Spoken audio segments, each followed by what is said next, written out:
Kasama po natin ngayong hapon si Reverend Bener V. Agtarap, who is now with the California Nevada Annual Conference. Pastor, you're visiting now. Ano ang impressions ninyo dito sa 20th regular session ng Philippine Central Conference?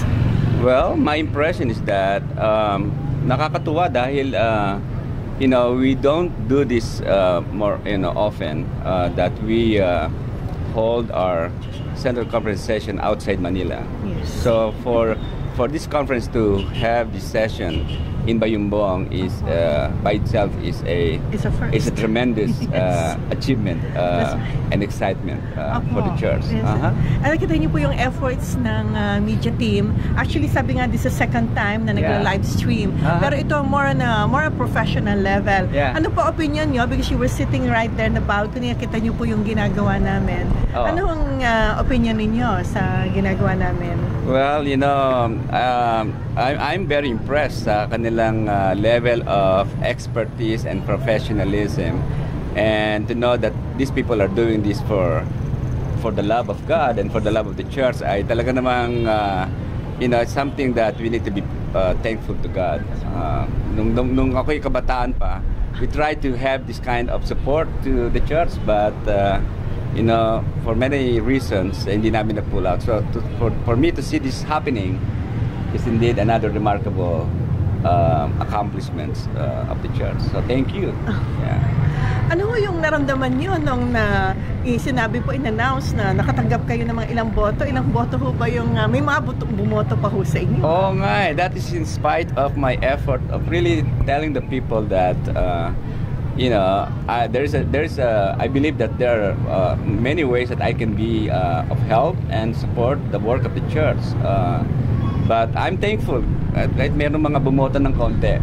But I'm also excited that I really wish that this conference session will elect not only 3 people, but 3 people that will work together as a team. I do believe that this is a great opportunity. We have a unique opportunity to elect not only individuals, but an Episcopal team that will bring the church not only to bring unity, but also to reach to a level where we can really say that we are not just growing as a church, but we are making difference in the world. Yes. I think that's I've been praying, and I'm very hopeful that will be the outcome, hopefully, of this session. So you were saying na sana this group na will work as a team. Yeah. Ano ho bang nag-experience nyo in the past, no, na sa mga bishops po dati sa different areas? Meron din naman teamwork, but given the challenges both within and outside the church, nas nakikita ko yung the imperative of really having a strong team. Ganon. Meron din naman, hindi ko naman sinasabi yung mga past leaders natin ay didn't work collaboratively. But look at the demands of the church. The church are in many ways have the capacity and potential to continue to grow. How much more kung meron talagang Episcopal team na magpo-provide ng ganung klaseng leadership. Yeah. What do you do now in the California Nevada Annual Conference? Well, effective July 1st of this year, I have been invited to serve in the cabinet, appointive cabinet of the California Nevada Annual Conference. So the truth of the matter is Bishop Warner H. Brown, who is one of the bishops presiding over this session, is my bishop. Yes. And my role in that conference is I am the conference superintendent for congregational vitality. In other words, I am the person responsible in collaboration with our cabinet team to plant new churches and help existing congregations to continue to grow and become vital congregations and ministries. I think there's a position that's not existing here in the Philippines. Indeed. Wala po tayong ganung position. Nagulat lang po ako. How is this position created? Ito ay motion na ho ba na gagawin lang po ng annual conference? Sa ating kasing disiplina, ang basic unit is the annual conference, and we have been given a permission, quote-unquote permission, or an opportunity to be creative in our ministry, including how we structure our organization.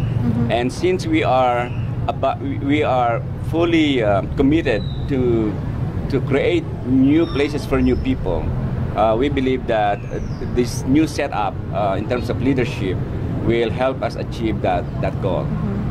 If you don't mind, I would Yeah. ask, no, paano ho ba yung budget doon po sa ganitong klaseng gawain po?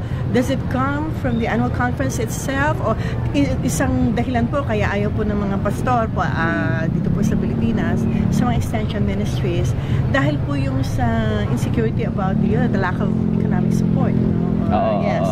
So, yung support sa inyo, saan po nanggagaling? Nagagaling yung aking support at support ng lahat ng kabinete, Opo. members of the cabinet, ay nanggagaling yun sa apportionment ng mga local churches. I see. But we also realized that since we created this structure in order to support the ongoing sustainable growth of the church, then we are beginning to find better ways of supporting the work of the church, not totally depending on the ability of the church to pay or to give and offer the apportionment. But we are so grateful to our churches. They have their own individual, struggles and challenges financially, and yet they are so faithful in supporting the connectional nature of the United Methodist Church. Which is great. Well, I'm just being honest, no? It's become a hindrance kasi yung support po do sa taong mag-occupy ng ganung position. Itong gawain niyo ba hindi pwedeng gawin ng isang district superintendent, no? Ay, nako, sa America, sa US context kasi, pagka sinabi mong district superintendent, you're talking about an average of 70 churches under one DS. And you are responsible for a lot of things like administration and so many things. And since we are focusing and we are really becoming intentional about bringing about congregational vitality in those two major areas of starting new churches and creating and establishing, transforming existing congregations, we feel and we believe that we need to have a full-time person that will be leading that effort in collaboration with the cabinet and other leaders in the conference. Pastor, in the past, no, maraming nagsasabi na you try to contact Pastor Agtarap, no, maybe he can help, in some other way, no, dito sa mga local churches, sa mga distrito.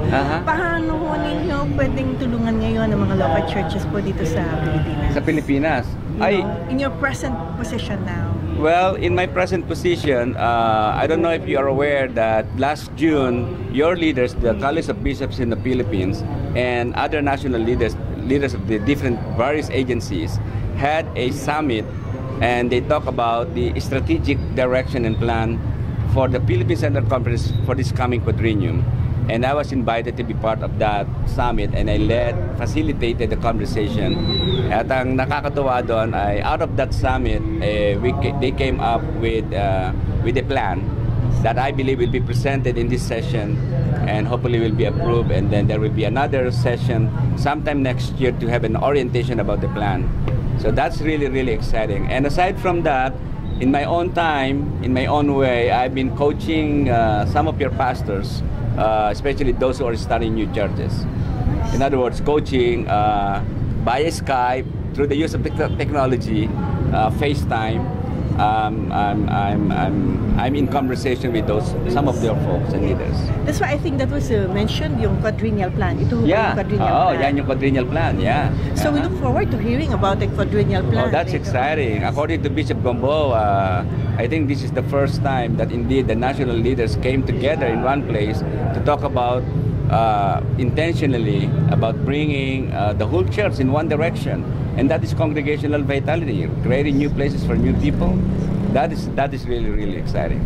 Maraming salamat po, Pastor Agtarap, for sharing with us. So, yung mga ginagawa ninyo, you may be far from us, pero still, no, you're not really out of touch of the Well, sabi nga nila, kailan kayo babalik, Pastor? Sabi ko, hindi naman ako umalis. That's right. Tama naman yun. I agree. God bless thank you. Po. God bless po. Yes. Thank you. All right. God bless then.